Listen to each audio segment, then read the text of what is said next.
Hello again, my friends, and welcome back to another demonstration of Bomb Squad Academy.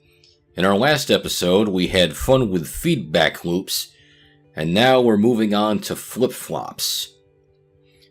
A flip-flop is an integrated circuit version of a feedback loop, and it gives a lot of new possibilities to puzzles to be solved in this game, so let's get started.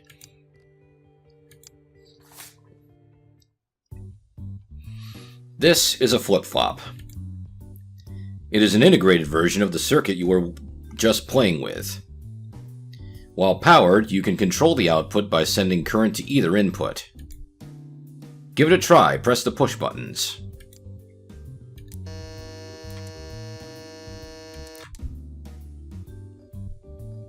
See, it works just like the feedback loop circuit we had. But now that we shrunk it down, we can build bigger circuits. Let's toggle some flip-flops. Disarm this bomb if you can. And of course, I love the note here that says, "Why are there 3 batteries?" Okay, so let's look at what we have. We have a detonator that is hardwired to a battery. There's no cutting the power to it. The detonate receiver is tied to this clock. Now, it is hardwired to this battery, so cutting power to the timer won't help us. What we have to do is freeze the clock by cutting off its input here. Now we have this AND gate that is connected on one end to this oscillator. The other end, the other input is going through this clock-enabled display, through this OR gate, and to this flip-flop and this exclusive OR. So we have to cut off both inputs to this OR gate in order to freeze the clock. So let's see what we can do. This leg of the OR is tied to this exclusive OR. We can cut off its output by sending a current into this input, which means we have to take this flip-flop and turn it on. We can do that. We have this rotary in this position, this rotary in this position, which is then connected to this button. So let's push the button. Okay, so we just turned on this flip-flop. So that cut off this leg. Now to cut this one off, we have to take this flip-flop and turn it off. Now to do that, we have to have current flowing through here. So we have to set this rotary like this, and then this rotary like this. Now let's push the button again. And we did it. Alright, good job. Let's move on to the next. Flip-flops are so much fun. Let's use more. Okay, in this case, we do have a disarm set of lights that we can use. We also have a detonate path. Now, whatever we do, we cannot send current through this pathway, because doing so will also send current through this capacitor and into the bomb. Now, there may be a sequence on how we do these things, so there may be some trial and error involved. We might want to start from the bottom and work to the top. Okay, so if we want to start with the C disarm, we have to turn this flip-flop on.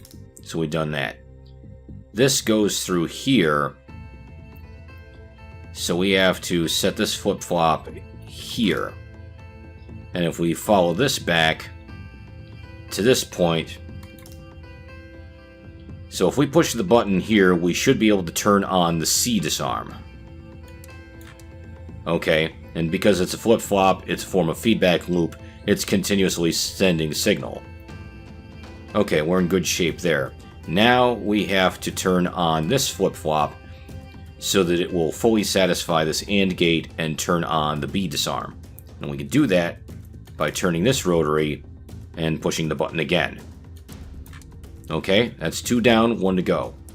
Now for the A disarm, we have to turn on this input to the AND, which means that this flip-flop needs to be turned on now. So let's do it. And we did it. We defused the bomb. Great job. Alright. Let's go on to the next level. What is this? Another bomb? Well, it's certainly not a cream pie. Okay. This is going to be interesting because I can already tell we have this push button linked to this pathway. It's linked to the AND gates that are necessary to hit the A and B disarms, but it's also linked to this detonate path. So we have to be very careful how we do this. Alright. We need to set up the B disarm first. So we need to turn this on. We need something going through this AND gate. So we need to set the pathway like this. Okay, so we've got a lot of current going through a lot of places here now. Now, if I push this button right now, this AND will be satisfied and kaboom.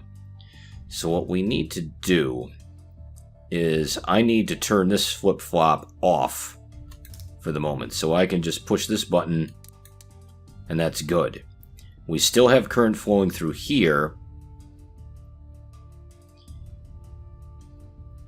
but we may have to rethink our sequence here because we still need a way to get A lit up as well. So we may have to go back and forth until we hit upon the right combination. Alright, let's see what we can do to turn this on. To turn this on, we need current flowing out of the exclusive ore, which means we need to cut one of its inputs. We can control this input. We can turn this one, we can set this to on, set this to off, then set this one back to on and push the button again. Okay, good. See how that chain reaction? We now have current flowing through here. Now we have to return to a point where we can... There we go. That's better. Okay. So now that that's done, we have the A side disarm half satisfied, the B side disarm half satisfied, but we also have the detonate path AND gate half satisfied. We got to turn that off, so let's try that. Okay, we're still in good shape because if I push this button, we'll satisfy this AND, A and B will be lit at the same time, and we'll be able to disarm the bomb with nothing to trip the detonator. So let's do this now. Alright. We did it. Alright, let's go on to the next. This board has 2 flip-flops and 2 detonators. What? And I love how it says down here, disable both detonators or else. Smiley face. Alright, so let's walk through it. This battery is powering both detonators. Cutting power to the detonators is not possible. So we just have to make sure that there's no way a detonate signal can get to either of these guys. Alright. That means that we have to make sure that neither of these AND gates are fully satisfied. Because when the timer runs out, it will send a signal to here and to here. So we have to cut power to these 2 pathways to keep the detonators from going off. So let's look at what we can do. We've got some wires that we could potentially cut. But we don't want to cut anything too soon because we might rob ourselves of the ability to completely do what we need. Okay, so how can we turn off this flip-flop? Well, we need a pathway going through here and here and here and here. Okay, so we need to temporarily turn on this switch. Of course, doing that accelerates the clock. Okay, so this is off. Of course, the challenge is we need to turn this off as well. So I need to turn this on. And if I do it again, I will power on. I will temporarily power on this flip-flop but it will turn off this flip-flop if I do it right. So let's do it again. Okay. Now right now this is in an off state. So this is good. We still need to turn this guy back off, because we turn this one off, this one is back on. But if I put the switch down to here, then I should be able to turn this off again, and then we should be in good shape. Let's do it one more time. Oops. Because of course, when we do that, we power this on again. So what we really need to do is we're going to have to make sure things are turned off, and we may have to cut some wires. Alright. Let's do it again. First, we got to turn this guy off. Okay, turn this one off. Alright. So this one's off. And then what we can do, I don't want to turn this one on again. So let's cut this wire.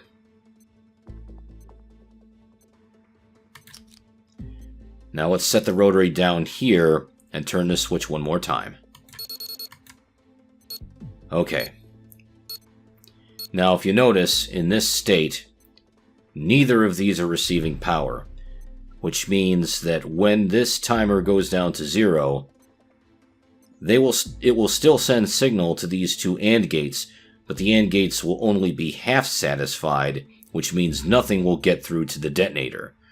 So let's speed this up. In fact, I could just turn on the power here to speed it up, or I can just hit I'm done. One detonator, two detonators. Makes no difference to you, I see. That's right. Alright. We're doing well here. Let's go on to the next level.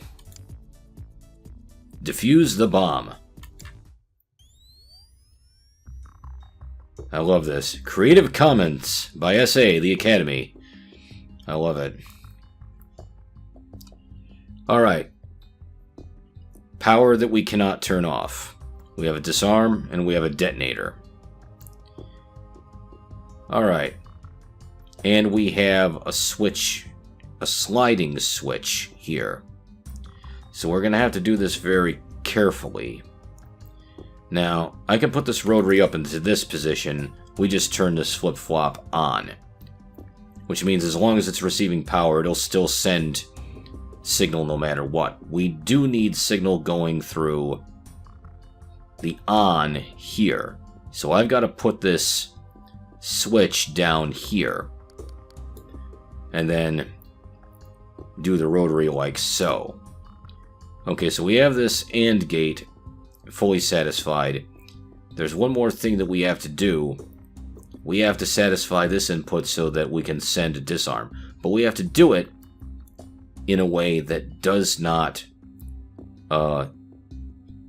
set off the detonator, which is right here. So let's trace it out. We're going through this flip-flop. We want to turn this on. So I should ideally be able to push this button and disarm the bomb. Let's give it a go. Nope. No, that's not working.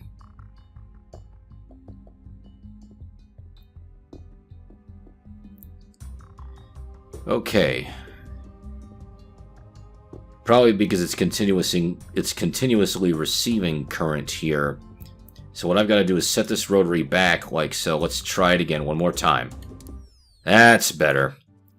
That did it. Alright. Well done. Very good. Alright, let's keep going. Can you beat this circuit? Well, I hope so. Caution, timer circuitry does not comply with ECC standard drainage extremely likely. And there are two push buttons here linked to these displays. Let's see what they say. Drain the timer. Okay, so I have to drain the timer. And that makes sense because the output of this timer is going straight to the disarm. We don't have a detonator path that's connected to anything. The timer is powered, we need clock signal going through this. So we have an exclusive ore with a capacitor, and we've seen situations like this where we have to drain the clock.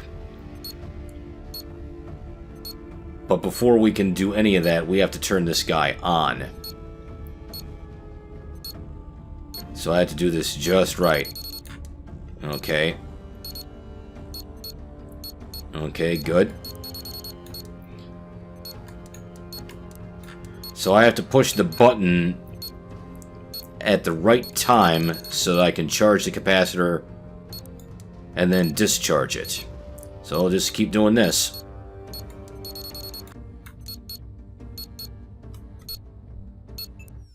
And we did it. Drain the clock and disarm the bomb. Well done. Very nice. Alright, let's keep going. Seriously? Another of those to defuse? Okay, enter the code. Okay, so we don't want to accidentally detonate anything, but let's follow the disarm pathway backward. We want to turn on this flip-flop, which is connected to this wire, connected to push button number 6. But that of itself isn't enough. We have to follow it back further. We have to power this flip-flop. So, and of course, this flip-flop has to be powered. And so is this and this. So we have to power this flip-flop, which means we have to turn this one on. So if we follow this wire down, we have to start with button number 1. Okay, good. Now let's follow here. The on path to this flip-flop is connected to 9. Okay, that's this one. This one is connected to number 7. Good. Now this one is connected back to number 9 again. Okay. And one more. We are now connected to 6. Alright, we did it. Excellent. And this gives some interesting insight. You wonder what happens behind certain keypads. And maybe the older keypads that didn't have fully computerized systems, maybe they really were wired this way. So, very good. Alright, let's go on to the next level. Here's another deadly circuit for you to solve. And it says, pay attention to the order of things. Okay.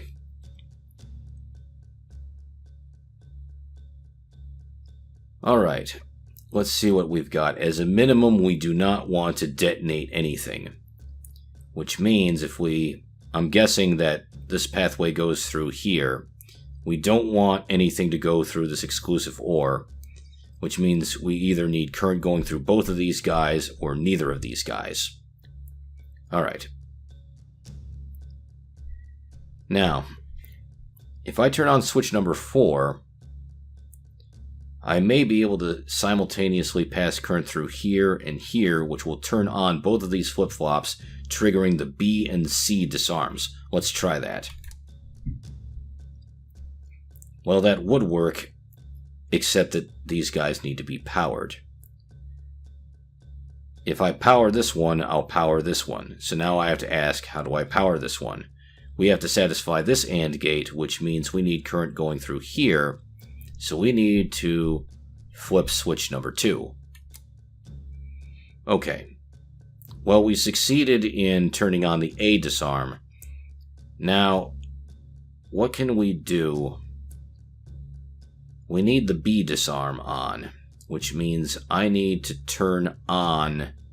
I need to send a signal of this. I can turn off switch 4, current will flow through here,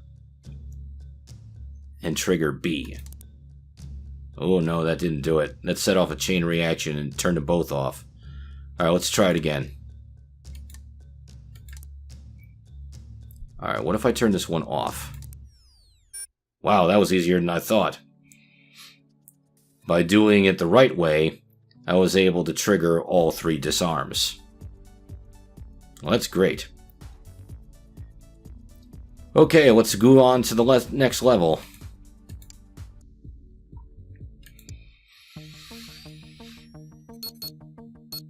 Okay, this one says latching circuitry in use. Take care to verify proper timing when activating. Note duplicated circuit.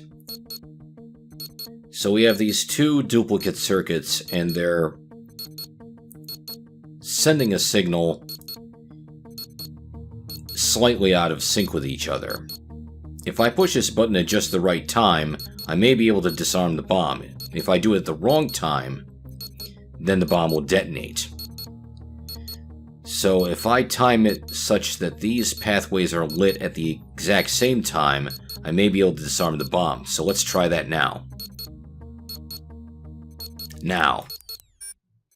And I did it. Look at me defusing all the bombs. Good job. Well, thank you. Now, I think this is a good place to stop, because the last two bombs on this final level are a little more complicated in various ways, and I want to be able to take the time to properly describe all of what's going on. So I'm going to close here, but thank you very much for watching this series. I greatly appreciate it, and join me next time for the finale to Bomb Squad Academy.